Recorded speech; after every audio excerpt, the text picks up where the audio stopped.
इस तरीके से डेलीगेशन में रवैया होगा, खास करके आज कुछ टीम जा रही है, कुछ 2-3 दिनों में जा रही है। नहीं, 3 टीम्स आज जा रही है, आज रात और कल सुबह में, और बाकी की 4 टीम 23 तारीख को जाएंगी। भारत के हम सब कोई पार्टी की तरफ से नहीं जा रहे, हम भारत की तरफ से पूरे देश में हम लोग जा रहे हैं। आपने और शरद पवार साहब ने और शरद पवार सर ने एक चीज क्लियर करी कि वक्त राजनीति का नहीं है, देश के लिए। अभी भी आपने यही बात कही, लेकिन आपकी बहुत बड़ी सहयोगी पार्टी है कांग्रेस के, चाहे राहुल गांधी हो, पवन खेड़ा हो, इस तरह के बयान और कितने हवाई जहाज मार गिराए भारत के, जो पाकिस्तान के चैनलों में हेडलाइन बन रहे हैं। आपको नहीं लगता कि यहाँ पर आप अपनी ही देश की लाइन को ऑफ ट्रैक करने में लगे हुए हैं? ये क्लियर जो मैसेज आ रहा है। नहीं, हम तो नहीं कर रहे। आप हमारे ऑल पार्टी मीटिंग में जब हम मिले थे तब सबका तय हुआ था कि हम कोई भी भारत के खिलाफ या सरकार के खिलाफ अभी कुछ नहीं बोलेंगे। जब डिबेट होगी, और पवार साहब ने भी कहा था ये वक्त नहीं है पार्लियामेंट सेशन लेने का, 2-3 महीने के बाद एक बार ये सब MEA की पूरी एक्टिविटी, ये पूरा ऑपरेशन सिंदूर खत्म हो जाएगा, उसके बाद ही पार्लियामेंट में चर्चा होनी चाहिए। अभी वी आर इन ऑपरेशन चल रहा है, तो इसके बीच में हम किसी ने भी कुछ भी बोलना ये संयुक्तिक नहीं होगा। और हम भारत की तरफ जो भी अभी कर रहे वो कोई पार्टी के लिए नहीं कर रहे, हम भारतीय है और हम भारतीय रहेंगे। और हम बाहर जाके भारत जो आतंकवाद के खिलाफ पूरी ताकत से लड़ रहा है, ये दुनिया के लिए लड़ाई है, ये सिर्फ भारत की लड़ाई नहीं है, दहशतवाद। का तो कहना है कि ये जो ऑल पार्टी डेलीगेशन है वो एक तरह से सिर्फ PR एक्सरसाइज है, इससे कुछ हासिल होने वाला है नहीं। और इसके आगे जाके वो कह रहे हैं कि BJP और PM Modi has become a weapon of mass destruction. तो आप ही के सहयोगी दल है, इंडिया अलायंस में क्या सहमति नहीं बन पा रही है? नहीं, ये नहीं मुझे पता। मैंने जयराम जी का ये नहीं देखा, लेकिन जिस डेलीगेशन में मैं हूं उसी डेलीगेशन में आनंद शर्मा जी भी है और मनीष तिवारी जी भी है, जो दोनों कांग्रेस के बहुत वरिष्ठ नेता रहे।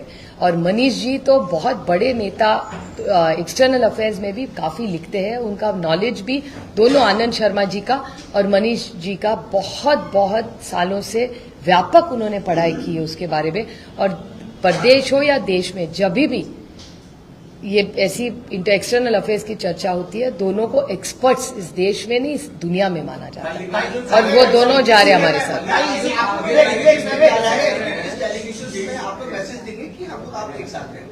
कांग्रेस ने करीब ट्वीट किया जिसमें AI के वीडियो एक पिक्चर डाली, उसमें इंदिरा गांधी जी नरेंद्र मोदी जी को बोलते हैं, अरे नरेंद्र झुकना नहीं था तुझे।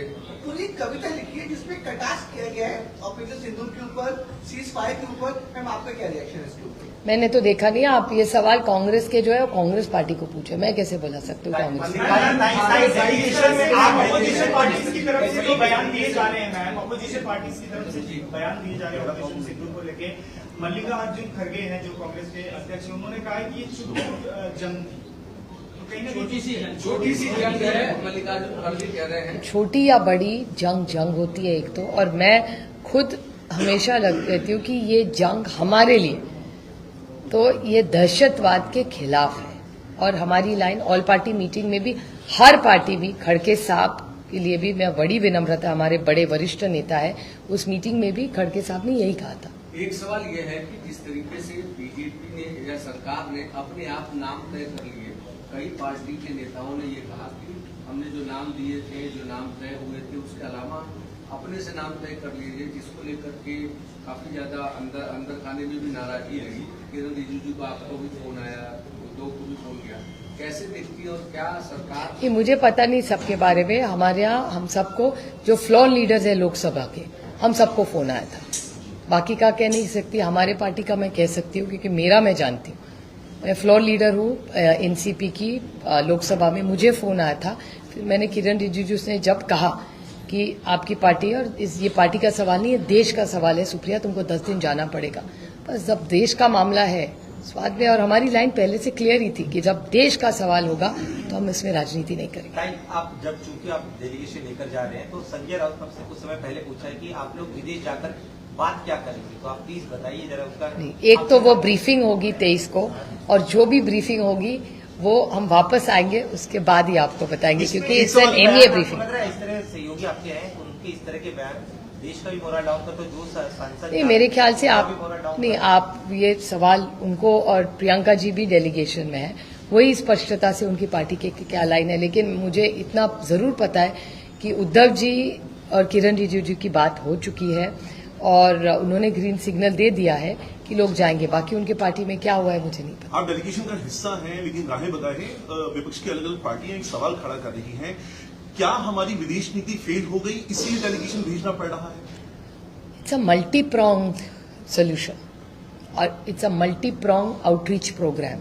बहुत सारी चीजें होती है, तो this is one of the many activities that government of India is doing, one of many. ये एक ही नहीं है, बहुत सारी चीजें होंगी। मैम, राउत कहते हैं कि जहां डेलीगेशन जा रहे हैं वो बहुत छोटे देश हैं, वहां जाकर उसका कुछ प्रभाव पड़ने वाला नहीं। ये ठीक है, एक देश में हर एक को, एक सशक्त लोकतंत्र में हर एक को बोलने का अधिकार है, तो वो उनका ओपिनियन है और सर आंखों पे। संबित पात्रा के उस ओपिनियन को कैसे देखती हैं, जहां वो कहते हैं कि ऑपोजिशन फिलहाल पॉपुलर फ्रंट ऑफ पाकिस्तान की तरह एक्ट कर रहा है? मैंने सुना ही नहीं है तो मैं कमेंट ही नहीं कर राहुल सकती। गांधी की तुलना मुनीर से की गई है, उससे आपकी बाकायदा एक तस्वीर जारी की गई है। ऑल पार्टी मीटिंग में तय हुआ था और मैंने ही सुझाव दिया था और मैंने बड़ी विनम्रता से बोला था उस मीटिंग में कि ये वक्त दोनों साइड से सोशल मीडिया के बारे में हम सब ने एक दूसरे के बारे में बहुत अच्छे से और भारतीय होके बोलना चाहिए। किसी ने भी एक दूसरे पे विशेष टिप्पणी न करो तो ज्यादा अच्छा होगा, ऐसा सुझाव मैंने दिया था। और हमारी कोशिश रही है कि कोई भी एक दूसरे के खिलाफ अभी ना बोले। जब डिबेट होगी तो जरूर एक दूसरे के बारे में जो हमारी राय होगी वो हम बोलेंगे, ये वो वक्त नहीं। एस जयशंकर का जो बयान था, उन्होंने हमने पहले पाकिस्तान को इन्फॉर्म किया था, आपको लग रहा है जिसे राहुल गांधी कह रहे हैं कि ये बहुत बड़ा क्राइम था, आप भी मानते हैं क्राइम क्या है?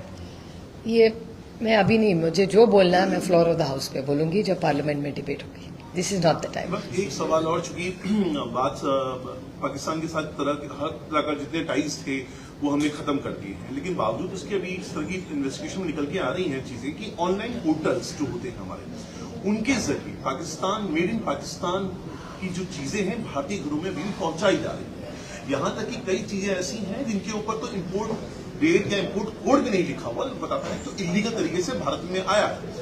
आपको सरकार की तौर से, एक चूंकि आप विपक्ष में हैं, तो बताता हूँ कि सरकार से इस तरह की जो कॉन्स्टिट्यूटिव कंसर्न्स हैं उसको लेके आप कुछ बात अपनी रखना चाहती हैं? मैं विपक्ष में हूँ या सत्ता में कहीं भी हूँ तो मेरी एक ये विपक्ष और सत्ता का विषय नहीं है, क्योंकि इस देश में, इस दुनिया में टेक्नोलॉजी में बहुत बदलाव आया है।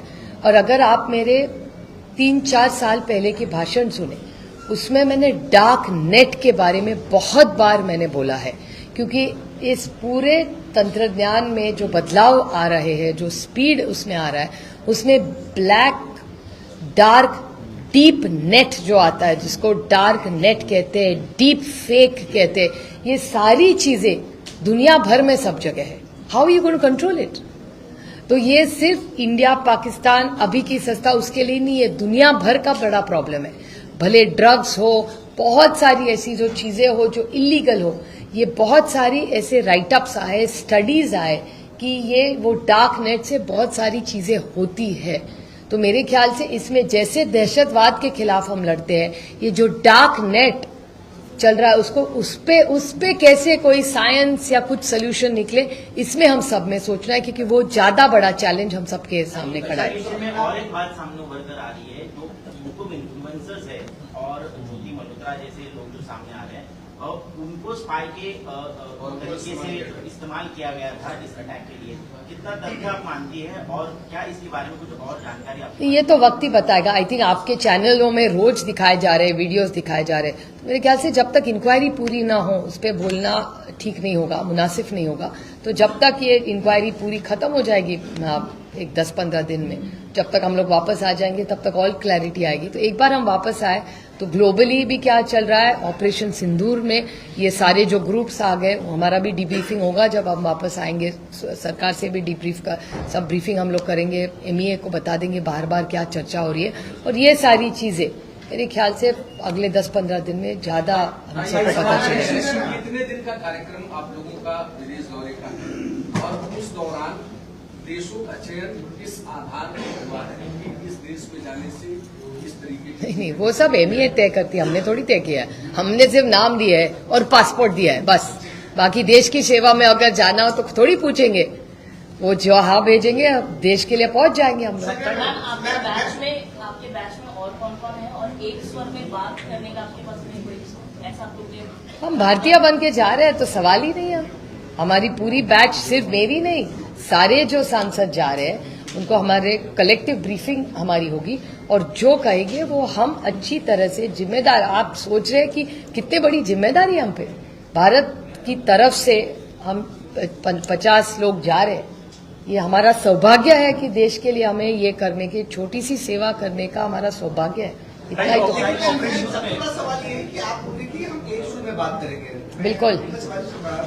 अपने ही देश में कांग्रेस कुछ और बोल रही है, गुट कुछ और बोल रहे हैं। Lots of question arise. नहीं, I don't think so. No, I don't think. विदेशों में हम एक सुर में कैसे बोल सकते हैं? I don't think so. I think Uddhav ji से कल जब बात हुई किरण रिजिजू से, तो किरण जी ने भी कहा है, ममता दीदी से भी बात हुई है, देव ऑल्सो ज्वाइन द डेलीगेशन। तो मेरे ख्याल से एक आध दिन में ये पूरा आयन आउट हो जाएगा। टाइट इम्पोर्टेंट सवाल है। Operation Sindoor has been a massive success, लेकिन महबूबा मुफ्ती जब स्टेटमेंट करती हैं कि वो इस ऑपरेशन को 0 मार्क्स देती हैं, इट वाज इनइफेक्टिव, कितना असर पड़ता है ऐसे statement? See, you have to understand the emotions and the pain that people go through. Please understand, Kashmir is really hurt right now. I mean, they are in shock. They were just recovering from a lot of scars which are still old. I won't say they are raw anymore. They had recovered. All of you were going there. It was a happy environment. Suddenly, there are no tourists going there. There's no activity. So Kashmir, which was like a happy area, has suddenly is in shock, pain, despair. So clearly it's going to take them time to recover from what is happening. Such statements are not demoralizing our forces. No, I think that's her emotion as a human being. She may have said it because it's her pain. She's seen so much blood there. So as a human being, she may have sent it. I'm sure it's not aimed at that. It's her personal pain because she's seen what Kashmir has been through. So we have to understand the pain Mehbooba ji has been through. Do you think Operation Sindoor was a success, or how many? Clearly, the fact that I am nobody to give it stars, boss. How can I give stars? I'm an Indian. I'm a proud Indian. Clearly, anything that India does in the national interest, global interest, and any activity against terrorism, I will give 1,000 on 100 to my country because I'm a proud Indian. Operation Sindoor को लेकर शरद पवार जी ने Shiv Sena UPT से अलग राय रखी थी। संजय राउत का कहना है कि शरद पवार जी पहले अमित शाह का इस्तीफा मांगे, क्योंकि अमित शाह की नाकामी की वजह से ये पूरा हादसा, ये हमला हुआ। एक सशक्त लोकतंत्र में हर एक को बोलने का अधिकार है, तो उनको भी देखिए कितना हमारा अलायंस कितना अच्छा है। दिल खोल के कोई भी कुछ भी बोल सकता है, हमारा कोई डरता नहीं है एक दूसरे से। कितनी अच्छी बात है, आपने एनकरेज करना चाहिए कि देखो ये सच्ची है। इंडिया अलायंस एक सशक्त लोकतंत्र का बहुत अच्छा उदाहरण है।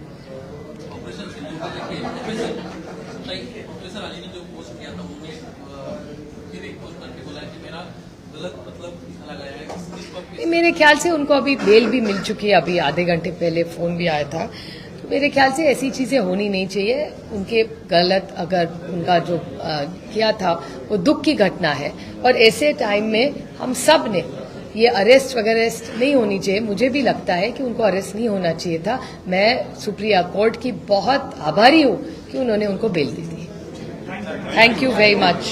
चला।